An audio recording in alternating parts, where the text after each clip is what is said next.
Three main things are happening next week during this event called Super Skill Week Part 2. Why Part 2? Well, it's the second time we've had a Super Skill Week. This is an event that begins on the 11th of August. It lasts for 1 week. But at the same time, we're getting the release of Expert Mode that was teased several months ago. And you could actually use your Expert Mode ticket on this skill week. And the third thing that's happening is the release of Toxel and Toxtricity. Welcome back to another Pokemon Sleep video. It's Bro Vinny here. Let's cover Toxel real quick because we only have very limited information. Toxel will be available at Greengrass Isle or Old Gold Power Plant. You will also start to see that Expert Mode of an island will be separately listed because it can have different spawns to what the normal island would have. It is a poison type Pokemon with two different evolutions. They're both Toxtricity, one is the amped form and one is the low-key form. Toxel itself is a slumbering type Pokemon because I guess it's a baby-like Pokemon, whereas the evolution are dozing. The evolution depends on what nature Toxel has. If it goes by the original core series games, then Toxel with these natures like Adamant, Naughty, Docile, Impish, Lax, etc.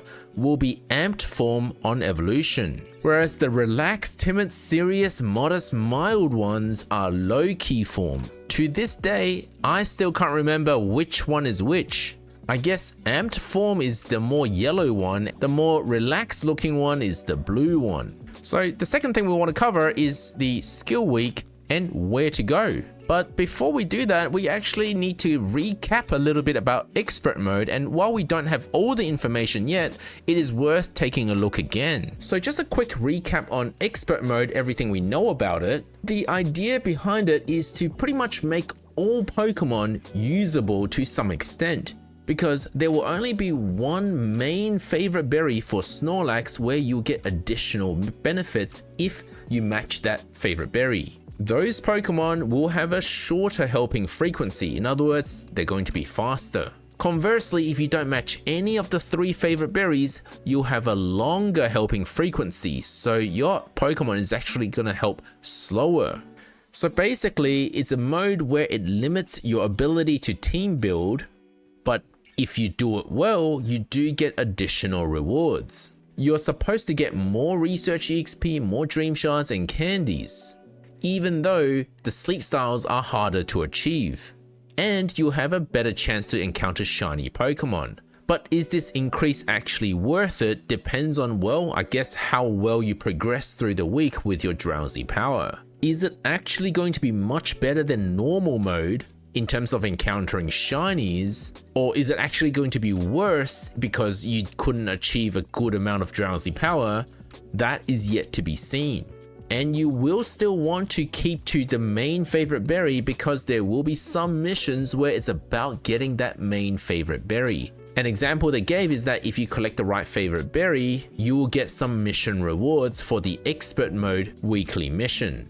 You will also have a better chance to see legendaries like Raikou during an Expert week. And in addition to that, now this is a little bit vague, so I'm not 100% sure how this will work out, but Expert Mode has an Expert Area bonus called an Expert Bonus. Whether the regular area bonus will still apply, that I'm not sure. And you'll need to accumulate your Expert Bonus as well. Right now, any excess Expert Bonus, once you reach the limit, won't spill over into regular area bonus. And also there'll be one additional bonus relating to raising Snorlax that's selected at random during an Expert Mode. And maybe it's something like the Festive Flowers bonuses that we had for the anniversary event. In fact, maybe that was their way of testing this extra feature. Now, to actually access Expert Mode, you will need to reach Master 18 on Greengrass Isle because, well, only Greengrass Isle will have the Expert Mode right now.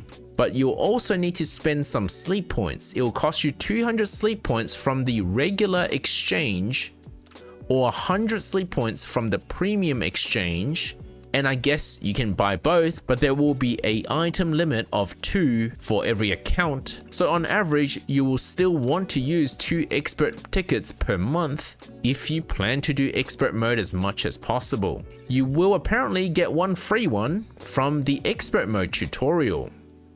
Now there's already a lot of theories about what's going to be meta for expert mode, and one of the main concerns is how are you going to keep your team healed if you don't have a favorite berry that matches one of your healers? Well, the answer to that will depend on how much of a buff or nerf during expert mode when you do or don't match your favorite berry. Since we don't have all the information, I'm not going to cover that in depth, but just try to make sure you keep your Pokemon at above 80% at all times if possible, because when energy falls, your Pokemon will farm a lot slower. To the point where, let's take one example, and here I'm looking at 2 fighting type berry specialists, Blaziken and Primeape. Now I've set them to level 60, I didn't give them any main skill seeds, and usually Blaziken beats Primeape by about 10% in total strength. That is assuming that you've got a great healer on the team and you're keeping both at maximum energy. If we remove max energy and say we only sleep once a day, 8.5 hours, there is now quite a stark contrast between their farm strength. We're talking about a 40% difference. And purely because Blaziken is a self-healer, assuming you can't run a healer on the team. That is just one example. We don't actually know how much of a difference main fave and non-fave are going to be just yet. And to be fair, if you have an amazing healer, maybe this shorter helping frequency by not matching fave isn't actually going to affect your healer that much. That is all I can say about expert mode at this point. But I did need to cover it because now we're going to take a look at where we're going for skill week, the event week, and consider using expert ticket for it. So let's take a look at what the bonuses are for skill week.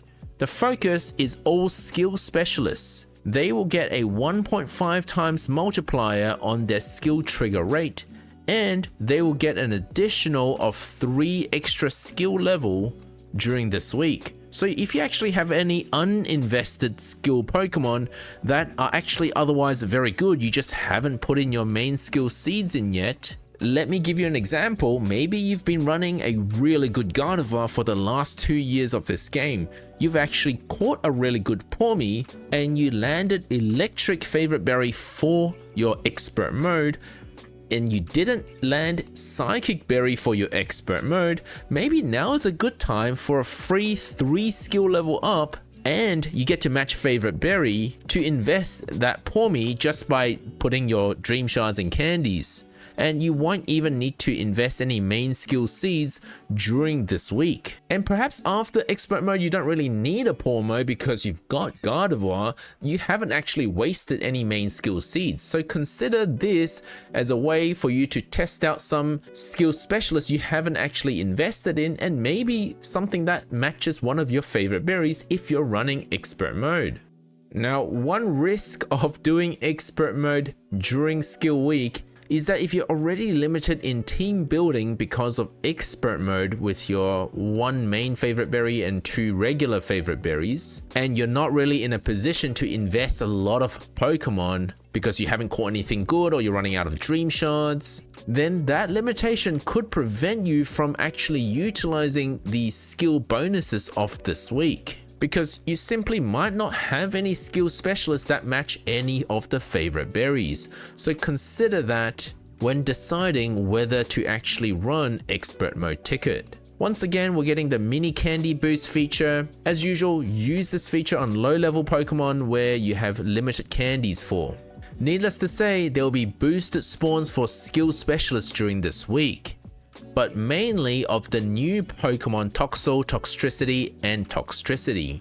Banana Tanks has made a wonderful infographic on this, and you can see we've got Greengrass at the top, we've got Cyan Beach over here, Taupe Hollow, Snowdrop Tundra, Lapis Lakeside, and Old Gold Power Plant.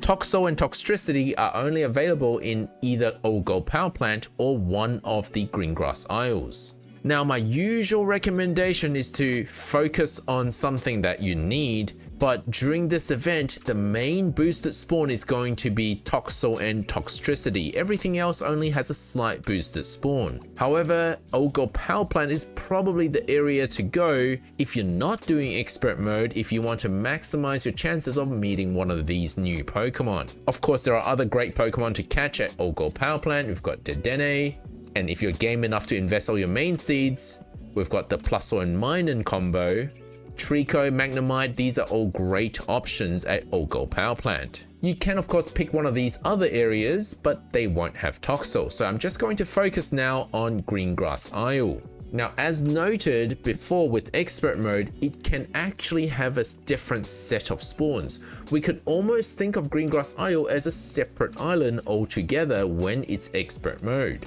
But regardless whether you're expert or not, you will see Toxel and Toxtricity. However, if you're sick of seeing Psyduck, Slowpoke, Igglybuff, Togepi, Gulpin, Wynot, and Riolu, well, they don't actually show up in expert mode, which is great news. I don't mind Slowpoke candies, and I don't mind Swalot candies, but the rest I could live without. On the contrary, we're actually getting Rolts added to expert mode, and maybe some others as well, but they're not skill specialists, so we don't really see them in this list. We are getting Sableye added to expert mode, which I'm not keen on, but at least we're actually removing all these other Pokemon from the spawn pool. So I think overall the spawn pool is a positive change. I don't know why Bonsly is still here. However, I wouldn't use this event to specifically hunt for Rolts, for example, because there are just too many other boosted spawns. This is an event to focus on Toxel, assuming that it's good. If you really wanted to focus on Rolts, you should probably go to Lapis Lakeside, where Toxel's extra boost isn't actually compromising your Rolts spawn.